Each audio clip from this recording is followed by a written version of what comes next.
what profit percentage is made by selling an article at a certain price if by selling it at half that price, there would be a loss of 10%. Okay. Now, such questions you can assume the cost price to be 100.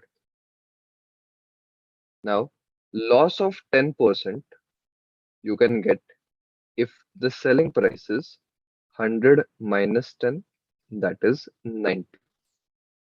Now, if you read the question, you will realize that 10% loss, that is 90 rupees selling price, is actually half of the price.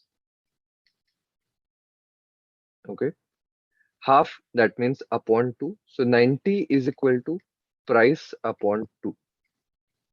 So therefore the actual price is 90 into 2, that is 180.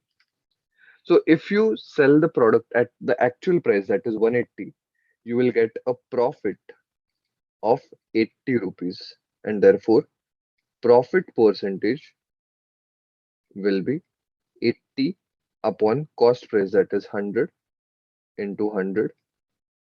So therefore 80%.